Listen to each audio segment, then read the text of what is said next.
Hello everyone, welcome to this week's video. So the piece that I have on the lathe is a piece that I poured. I do have a few shots of that and I'll probably link that up here as I'm talking to you guys about it. So the wood is from the video that I did that I had the gray and the white epoxy, and I believe the wood we decided was juniper. The epoxy is from, I had overmixed. So I had from the pink inspiration and the one with the branch that grows through it. So a lot of times whenever I do my videos, I will do some prepping beforehand. So I'll shoot some of my shots.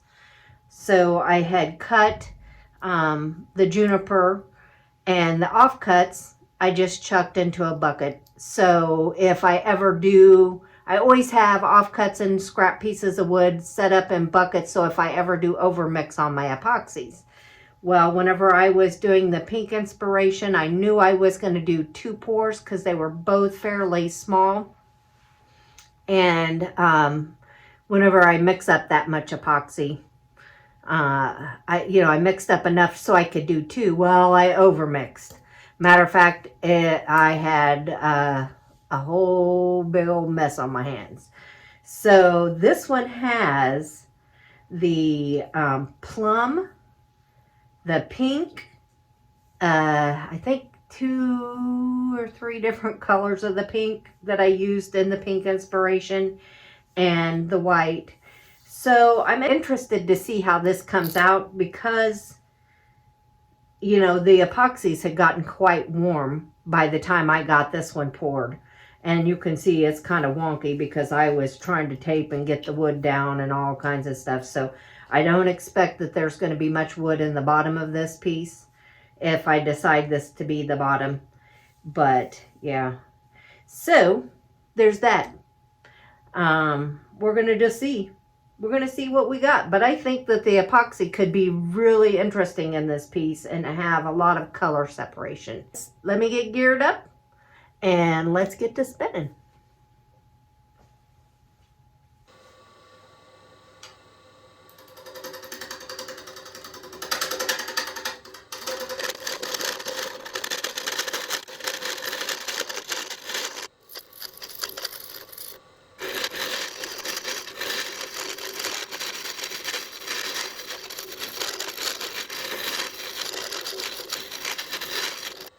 Oh!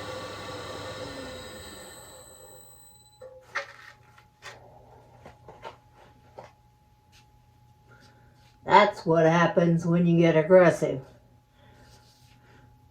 Big old chunks fly off.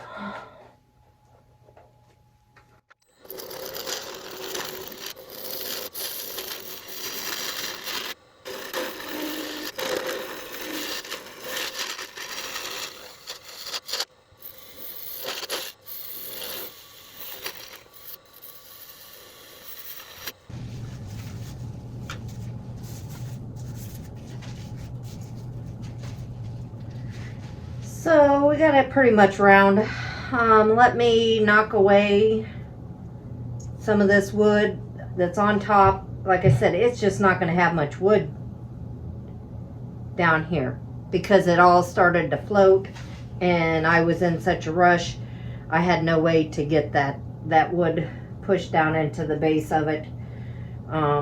So yeah, then after I get some of this taken down, then I'll decide what I'm going to make, because it's undecided right now, or I'm undecided. All right, let me get some of this knocked away and then I'll figure out what we're going to make out of this.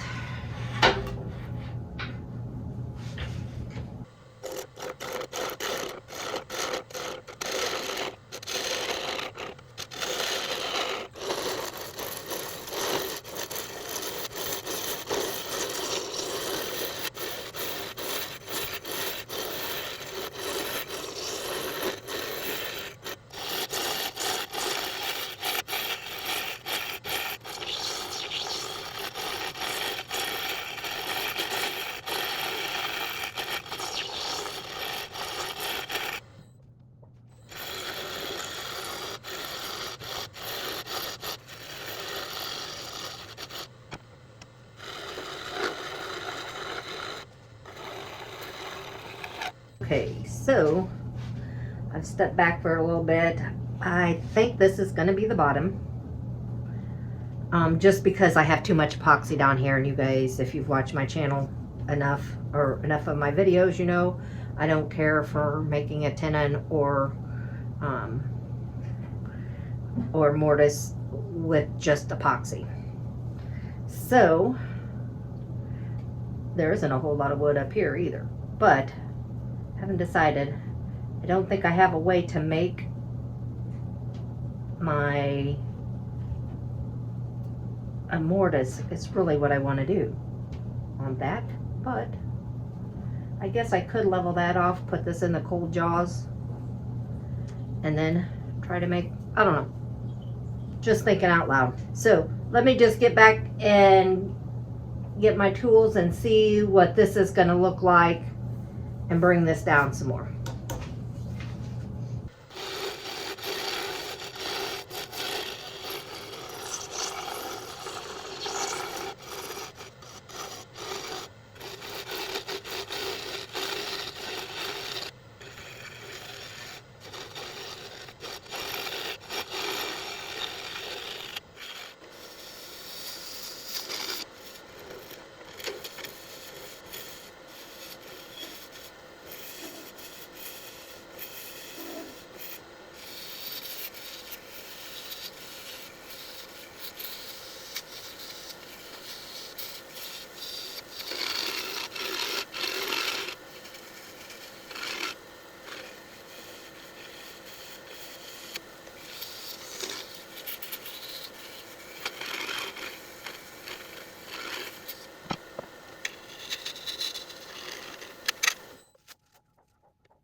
Okay, here's where I've got a little dilemma. I would like to be able to finish the bottom off. And I would like to make a mortise. So what I'm thinking about doing is coming in here and making a temporary tenon, seeing if I can do that and put it in the jaws, so maybe I can finish the bottom off and then make a mortise. We will see if I can do that without too much trouble. I mean, I want to do all that before I do any more shaping on the outside, because I mean, I'm getting, you know, the tear out with the wood, and I do see a little bit of wood lurking just underneath here that I may want to kind of expose a little more. And also work on some shear scraping to get this out. And whew, man, this looks pretty cool. I think the color separation is going to be outstanding on this piece, and I am excited to see it finished. But we gotta get some way to hold it. So I'm going to do that real quick, I think.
I wiped it down with denatured alcohol.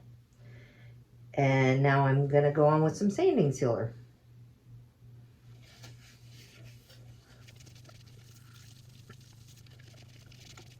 Let's go on with some sanding paste.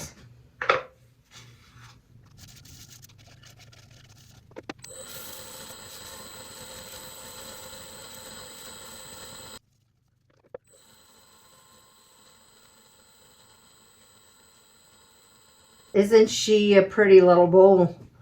I really love the way the color combination came out. Of course, it was a leftover, got to get it done, and luckily all the colors mixed well. And sometimes you can get a really fun piece when you have leftover epoxy and everything. So, you know, this is a little piece that's made up of basically 3 different projects. The wood came from the piece that I think I called, well, it's gray. The pink came from the inspired pink burl, and the plum and white came from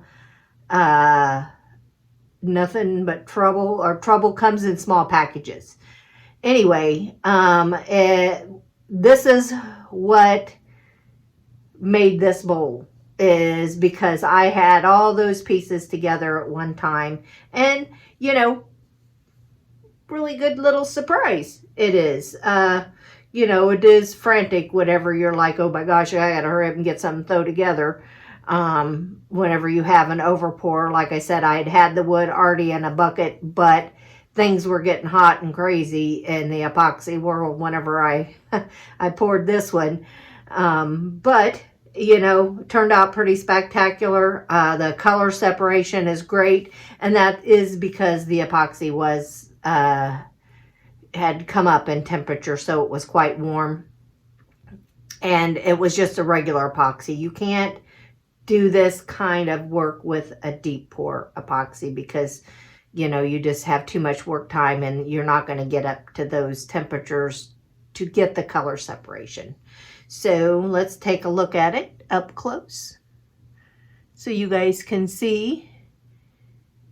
Let's get out of the light. If we can, you guys can see there is a translucentness to this piece, so I get a lot of depth. And it is, you can kind of see through the bottom. Not too bad. Didn't have too much trouble with this little piece. The wood, you know, wanted to kind of chip out a little bit, and then of course I got a little bit aggressive and, you know, had some epoxy chipping out, but not bad. So let me know what you guys think of this little piece. She's pretty cute. I want to tell you guys, thank you for stopping by and watching my video. It means the world to me. You know, I'm trying to grow my channel, and the best way for me to grow is to get my views up, to get my subscription up. And if you haven't subscribed, jump on in and subscribe. There's no expense to that. And comments. I love hearing the comments. I love having the discussion about what you guys think, or if you guys have an idea. Yeah, so I appreciate all that. Also, if you leave a comment, it's going to put you in my next giveaway. Give me the thumbs up if you like the video, and share it with your friends and family. That all those things helps me grow my channel. So again, thanks for stopping by. I want you guys to have a great day. We're going to put her in the picture box, and we'll see you on the flip side.